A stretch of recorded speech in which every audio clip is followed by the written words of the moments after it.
goodness, Rocky. Hey, good morning. Good morning, Rocky. Hey, he's purring. Hey, good morning, sweetheart. Poor Rocky just threw up all over the rug and the floor, but I'll have to clean that up. But, poor little guy. He's had quite the time. You've had quite the time, Rocky. You have. Oh my goodness, my friend. It's been a rough old go, hasn't it? Yeah, I know.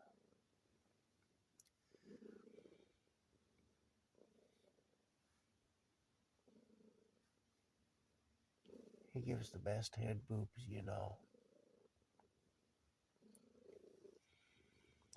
Anyway, yeah. Well, I'll tell you something. Um, I'm going to tell you something about me and about, it may be of some help to some people. I don't know, but I'm going to tell you something. It's funny, I went to the dollar store. Oh, where is it here? Where are they? Oh, there they are. See, I went to the dollar store and I got new glasses like the ones that I had. I actually like these glasses and they held together pretty well. But there you can see my thumb there. I found the lens actually in the bed. I did too. The lens that fell out of them, I found that. But I bought a couple of pairs anyway, like the ones that I had, for consistency.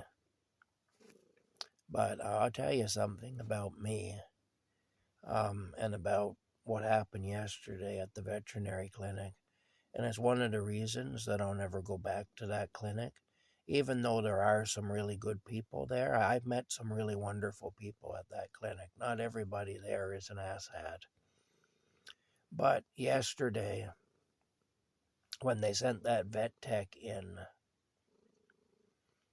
a young woman by the name of Jade, and she spoke to me like I was a naughty little boy, and threatened me, made veiled threats against me that if I didn't put Rocky down by the end of the week, they were going to take action against me and all that.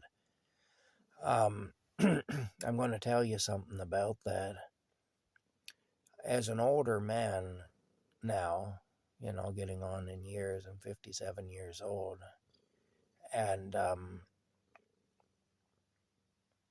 one who does believe in Jesus, one who is trying to be a follower of Christ, which isn't always easy. Trust me when I tell you it isn't, especially in today's world. I held my temper. I did it partially because I'm trying not to dishonor Christ, and I did it partially because I need to be there for Rocky, and Rocky's the most important living thing right now in my life, and I need to be here for him in his last days. But I'll tell you something. When I was in my 30s, I was a much different person. I was a very angry person. I still can be at times. I have to work on that inclination, As my inclination even yesterday when I was being spoken to that way, one of the thoughts that went through my mind was, I could just put this bitch through that wall. That actually did go through my mind. So I still have that in me. It's something I have to fight against. But when I was in my 30s, I would have put her through the wall. And the thing is, now I had a very difficult life. Still do have a difficult life. But, I mean, even at that time, I had the kind of a life they make movies about, with the things that had happened to me. And I was mad. I was resentful. I was angry. And I was just waiting for somebody like her to speak to me the way she did, just so that I could justify in my mind doing some damage, hurting somebody so they could hurt as much as I was hurting. Now, the thing is, I'm not the only one in this world who's gone through that. There are people right now, in fact, there's a lot of people right now, because the world is such a messed up place. And it's getting really bad. It was bad in my day, and it's getting worse, it seems. It's getting bad in ways we never imagined it could get bad. And, I grew up with a lot of violence. I grew up being knocked across rooms. I was knocked unconscious more than once. We had teachers that would strap your hands, and your fucking hands would be running blood. Your hand would claw up. I had a teacher one time, many, many years ago now. It's a long time since I've been in school, as you might imagine. This is going back 50 years now. And a girl sitting behind me said something to me, and I turned around to answer her. And the teacher put a strapping on me. It's funny, my old friend Tom Kerr, who was the custodian at the school, he remembered when that happened, And he said he remembered the time that the teacher strapped the shit out of me. And she did, too. Years later, we were talking about the old days, and he said that he remembered the teacher strapping the shit out of me. And that did happen. But my left hand actually turned into a claw for a while. It was running blood, and my fingers literally curled up like that. That's the kind of violence I grew up with. It was a normal, everyday thing. I had to fight my way through the schoolyard in order to prove that I was a man. At 6 years old, 7 years old, Sometimes I had to fight my way down the street. If I wasn't fighting with my Catholic schoolmates, I was fighting with the Protestant kids from Queen Elizabeth School, which was down the street, which was across from my grandparents' house. Because the Catholics and the Protestants used to go to war on a regular basis. We were soldiers of Christ. That's what we used to be told. The nuns used to tell us that. We had to defend the faith, And the Protestants were arrogant and proud with no reason to be. And they would chant things at us. Protestants, ring the bell. Catholics, go to hell. They call us Dogans. All kinds of stuff. And then we'd all go across the street and there'd be a friggin' brawl. We used to walk on opposite sides of the street. The Catholics and the Protestants. In my hometown, that's how it was. That's what I grew up with. That's how I grew up. I grew up pretty tough. No, I don't regret any of that. It toughened me up for things that came later. But the other side of that is it can make a guy mean and resentful.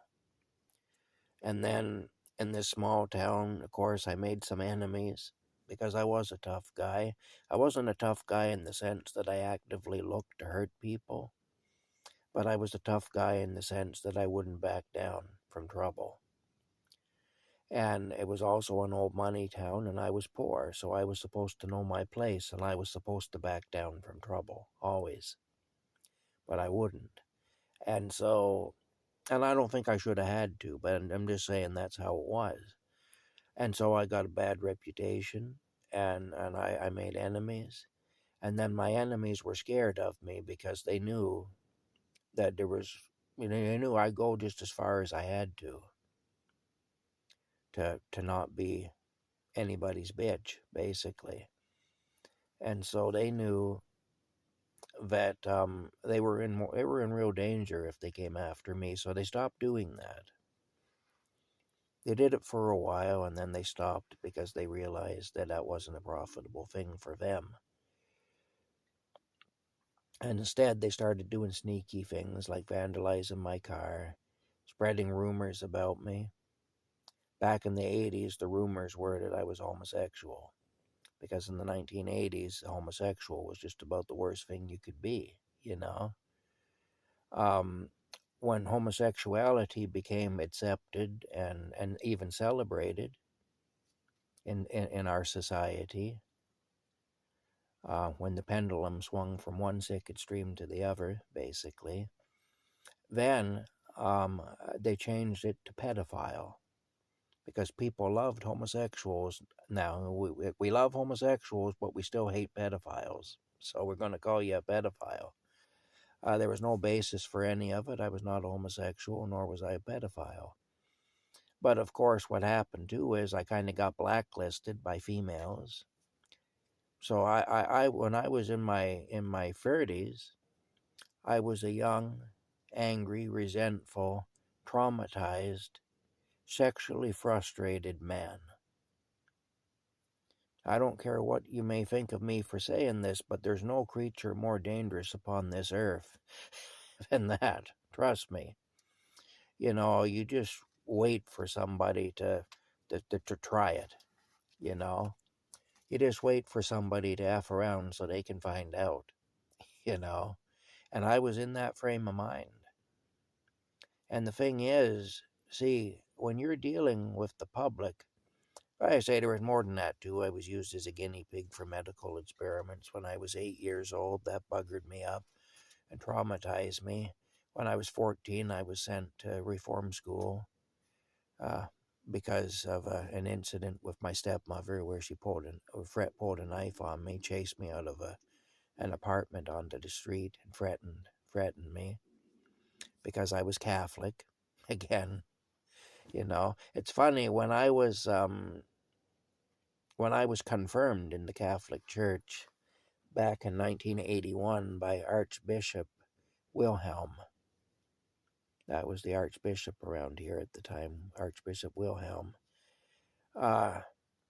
He gave me a friggin' good cuff across the face. Did it with everybody, every friggin' red mark, He hit you so hard.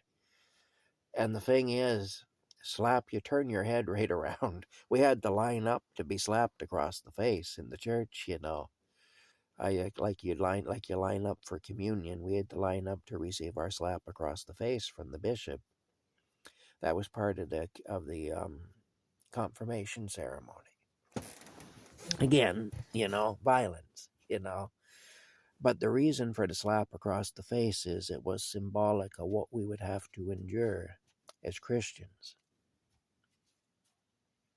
It was to say you got to be prepared to get the holy shit knocked out of you sometimes because you claim Jesus as your Lord and Savior.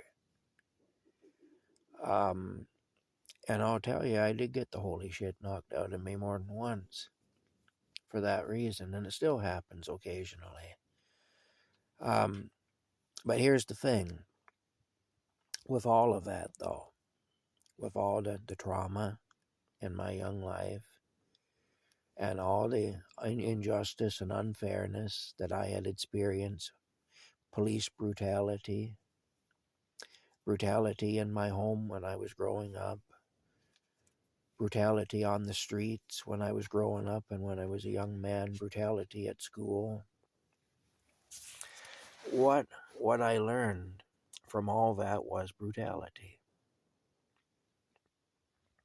And the thing is, see, that young woman there, she has no idea what the people she deals with on a daily basis are going through or have gone through.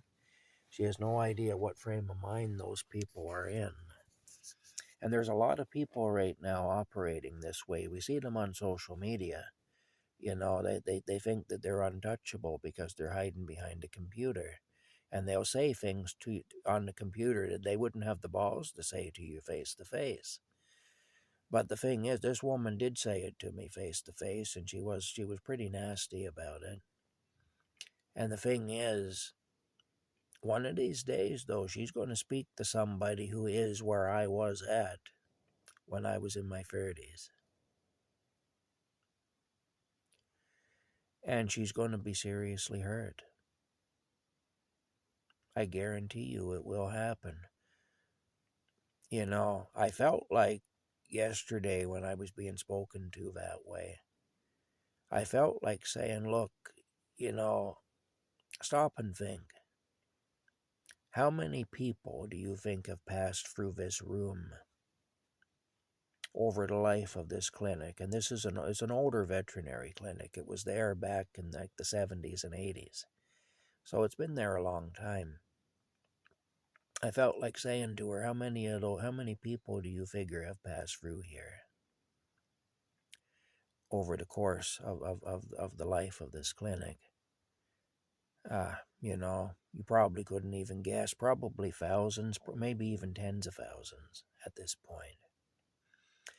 The law of averages says that at least some of those people were right on the edge and just waiting for something to happen to give them an excuse to do to somebody else what's been done to them. And, if you keep speaking to people the way you're speaking to me right now, you're going to run into one of those people, and it's going to be bad. I really felt like telling her that, but in the end, I kind of just took it, and I didn't say very much. I did tell her after she got finished talking that I didn't think much of the way she spoke to me, and that if it weren't for the fact that I'm in agreement that the time has come, I told her I would fight her tooth and nail. Like she thinks she can make threats, but I'll tell you, she doesn't know who she's dealing with me. Because if I disagreed with her, I would definitely fight her on it, and I can put up quite a fight. I'm not somebody to fool around with, and I did tell her that. But the thing is,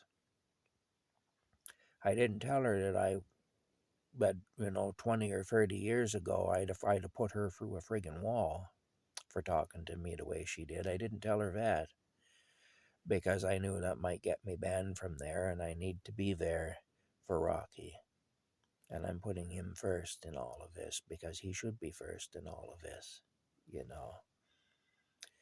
But here's the thing. Here's the thing, though, about all of it.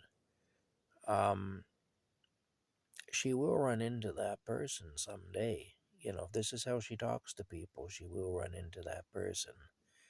And if you're somebody out there who talks to people like that, who just talks to strangers who you don't know, and you feel safe in doing so, and you think you're being smart, you don't know who you're dealing with. You might be talking to some guy who's got 20 bodies buried in his basement, and he's looking you up and down, and he's asking himself, do I have room for one more?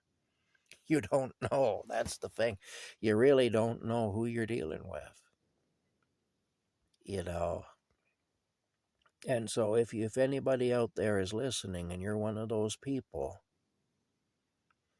you see, again, because I'm an old guy, when I was growing up and when I was a young man, we didn't have the internet. So there was no separation. If you wanted to verbally abuse somebody, you had to do it to their face or you had to do it over the phone. I suppose you could do it over the phone. And even with that, I'll tell you, I knew a guy years ago who liked to call people up. He was what we used to call a telephone tough guy. He'd call people up and he'd verbally go at them. And he did that one time, and this guy lived in my hometown. There was another guy who was living in my hometown who was a crackhead and a total and complete scumbag. Not somebody you'd want to know. I knew the guy, and I'll tell you, I knew both of them. And I mean, the first guy who was a telephone tough guy was a better person than the one that he went after on the phone. But still, he did have that weakness where he thought he was a tough guy as long as he was talking on the phone. Well, he called up this crackhead, and he ripped a strip off him. Oh, tough as nails, he's gonna, you just wait and see what I'll do, when I get a hold of you. Well, the crackhead, he said, "Yeah, where are you?" He told him where he was. He said, "Oh, all right." He said, "Stay there. I'll be right with you." And then that crackhead left his apartment and he got on his stolen bicycle, because the stolen bicycle is the official transportation of crackheads. All the crackheads are riding bicycles, and not one of them actually owns a bicycle, but they all ride them, because they steal them. So that's your official transportation of the crackhead is the stolen bicycle. This crackhead asshole guy, he got on his stolen bicycle, and believe me, this guy was an asshole.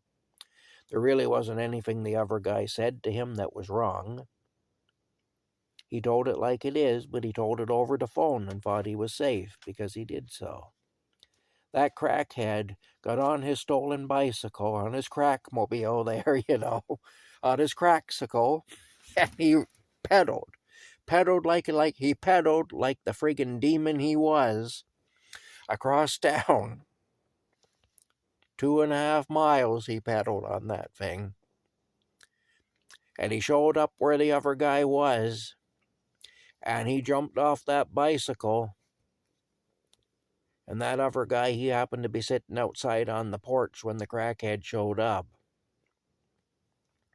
And that crackhead physically took him by his throat and threw him off that porch, and then jumped down on top of him and proceeded to kick the living crap out of him. Beat the guy to within an inch of his life. See, this is what I'm saying. You don't know who you're dealing with. When I was in my early 30s, if somebody talked to me that way, I'd be liable to do the same thing. And the fact that it was a woman, I don't think would have stopped me, because I was pretty mad at women too, because women hadn't used me very well either. So, like I say, you don't know who you're dealing with in this life. There's a lot of people right now, especially, who are right on the edge, and you don't know what those people are capable of, but, don't underestimate anybody. Don't underestimate the next man's capacity for violence and depravity and out nastiness. Because we all carry a little of that in us, whether we admit it or not. Even people who have led charmed lives, or at least seemingly charmed lives, and who haven't had to deal with all the crap that some of us have had to deal with, even those people, it's part of the human condition. We all have some of that in us. And the thing is, you don't know how it's going to come out or when it's going to come out. And so what you need to do is to, don't lead with that. Don't come at somebody and talk to them that way. Now, there may be a point where you need to talk to somebody that way. If somebody's actively interfering with you and they won't stop, and they're doing so in an unjustifiable way, then yes, you might need to have that kind of a conversation with them. But don't come at some stranger, and lead with that kind of aggression. Because I guarantee you do it to the wrong person. 20 or 30 years ago, I was the wrong person. Like I say, 20 or 30 years ago, I'd have had her by her throat. And I would have seriously hurt that woman. So, like I say, not good. I didn't actively look for trouble, but like I say, I didn't back down from it either.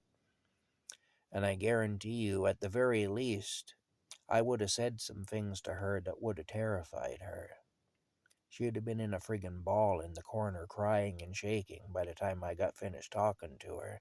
And that's if I didn't physically hurt her. And even now, like I say, you probably tell I'm angry. I'm trying not to be, but I am. Because I didn't deserve to be spoken to that way. It wasn't necessary to speak to me that way, and I didn't deserve it. And the bottom line is, if this is how this woman speaks to people, and like I say, she's not the only one, people are getting way too comfortable these days being disrespectful. But then someday she's going to meet somebody like my younger self who won't hold back. Like I say, even at my age, and even with me trying to be a follower of Jesus and trying to do the right thing, even I had difficulty holding back. I found the old man wanting to come out. I had to stuff him back in there, I'll tell you, and it wasn't easy because he really wanted to come out.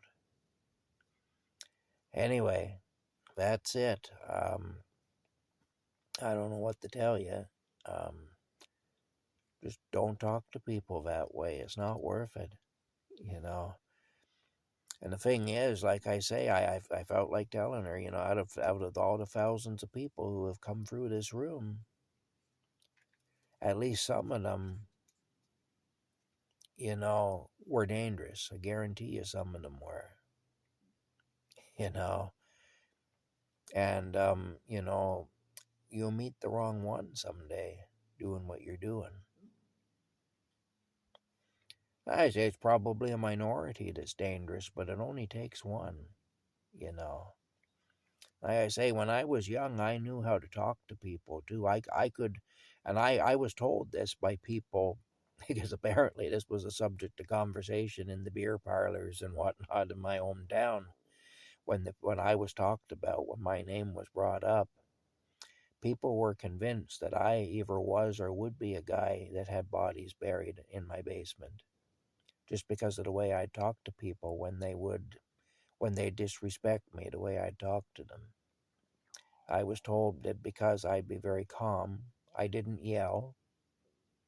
I would just very calmly look the person in the eye and say, you might want to not be doing that. Okay, now that's enough. That's enough of that. I had a guy get up in my face one time, a drunk guy, and he was nasty. And he was calling me every name in the book. I don't even know who he was, and I don't think he knew who I was. He was just some drunk, some obnoxious drunk. And I remember it was on the street, and his friends were with him. And I remember I stood there, and this guy is really ripping a strip off me, letting me know how big a piece of shit I am. And I listened to it for a little while. And then I just looked at him and I said, okay, that's enough. Just like that. And his friends said, okay, come on, let's go now. Like, this is not a safe situation. Let's go. And they knew that they saw something in me, I guess, and they knew that, this is not somebody to fool around with. I was getting out of my car one time in downtown Perth, and this guy was walking down the street with his friend, and he pointed me out, and he said to his friend, whatever you do, he said, don't fuck with that guy. That guy there, he said, don't fuck with him. I remember that, But really, I was not generally a bad person. I mean, I was feeding people who had no food. I was doing all kinds of things like that. I actually had a lot of compassion for other people. But I didn't have any patience for foolishness. And I didn't have any patience for a con artist or a bully. Those are two things I hated. I still hate them. Even though we're told to love our neighbor, my natural inclination is to hate those kinds of people. And so, like I say, yesterday when that young lady spoke to me the way she did, I say she's lucky she's meeting me as I am now, and she's not meeting my younger self.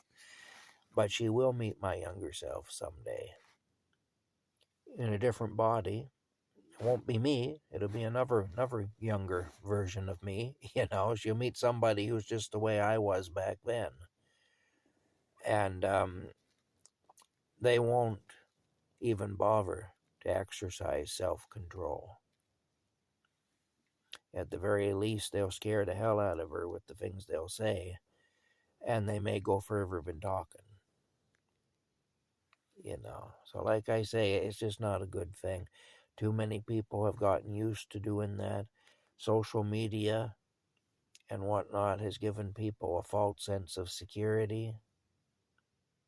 It's not a good thing. The thing is, we're living in an era now where you can be found. It's very easy to find a person. I mean, I get on here and I say stuff and I talk and everything. I probably offend people all the time. Someday somebody may show up here. I'm fully aware of how easy it is for me to be found. I'm not worried about it, but I'm aware of it.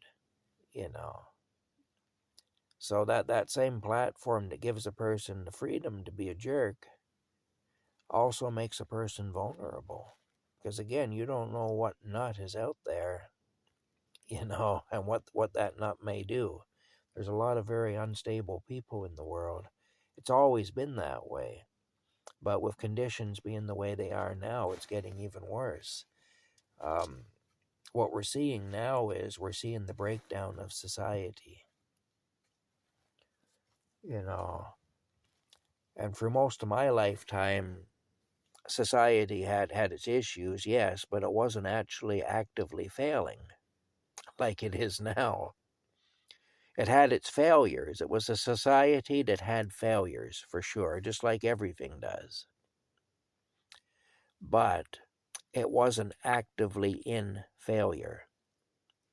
It wasn't actively dying like it is now. And there's a lot of people who just don't know what to do. They don't have their whole identity is centered around society and so on, and their place in it. And they're losing their place in it because the society is going away. At least society as we knew it is going away. So there's a lot of people now who are totally lost. They don't know what they're doing. They don't know where they're going. They don't understand what's happening. They're frightened. And again, a frightened person can also be very dangerous. This is not a safe world we're living in. In the United States now, people are getting shot because they're getting in the way of these ICE agents and whatnot. Now, the woman who got in the way of that ICE agent, I can see why what happened to her happened. There was a man in Minnesota there just recently, though, like within the last day or so, though, who got shot. And that's a little bit of a different story. He did have a firearm on him, but he was on the ground. They had him on the ground and stuff. And they got him on, he wasn't reaching for his weapon. He told them he had it and stuff. He wasn't reaching for it or anything. They could have taken it off him if they felt unsafe. He wasn't resisting them or anything like that. But they shot him anyway. So see, and then one of them was even heard to say that it was like Call of Duty. It was like playing Call of Duty. See, this is another thing, these violent video games. Back in the early 2000s, late 90s or early 2000s, when these computer games were really starting to catch on in a big way, the game Grand Theft Auto came out. It must have been in the early 2000s. It might have been in the late 90s. I don't know. But the game Grand Theft Auto came out. And I brought a friend to visit his brother-in-law, this fella who was married to my friend's sister. He had some business with him or something, and I brought him over there anyway to see his brother-in-law in my car. And we went down to the man's basement, and he had a computer set up down there, and he had video games, and he was showing us this Grand Theft Auto game. And of course, he and my friend thought it was great. This fella, as a friend of mine, they thought it was great. I looked at it and I thought, oh my God, what is this going to do to society? Because what it was is your character would go and basically carjack vehicles, haul people out of their cars and shoot them. You got extra points if you shot a cop, and if you crashed your car, well, then you just haul some other poor bastard out of his car and shoot him too, and stuff. This is the thing. And this was the whole game, was basically stealing and murdering people. And I thought to myself, kids will play this and everything. It's going to have an impact on the minds of the people who play it. And I could even see how my friend's brother-in-law, the impact it had on him. Because he thought it was just the coolest thing, and he had to show us. And he played it a little bit in front of us to show, and you could see he'd get excited. He'd shoot somebody, and of course you'd see that the splat or whatever, when he'd shoot them. And he would say, yeah, and he'd get points or whatever. Imagine a game where you get points for murdering people. That's what it boils down to. You murder somebody and steal their car, and you get points if you successfully murder somebody and take their car, you get points. You get extra points if you kill a cop. Well, what's that going to do to the mind of a young person playing that game? This fellow was a grown man by the time he was playing it. We were all grown men in that basement gathered around that computer. We weren't teenagers or children. We were young men. We were in our 30s or whatever, but we were still grown men. What would that game do to a child or a teenager whose mind is still forming, whose idea of what's normal and what isn't is still forming? See, I looked at that, and even as a very angry man in my 30s, I looked at that and I grieved over it, because I thought this is going to warp people's minds. We're going to see a generation of young people warped by this thing. And how many other games are there out there like this that I don't know anything about, because I don't pay attention to this stuff, really. I don't have any interest in it. I never was a video game guy. So I never thought they were cool. I never liked them. But in that game, I saw something. And what I saw was the degradation of society. People getting points for committing a simulated murder on a video game. The brain makes connections.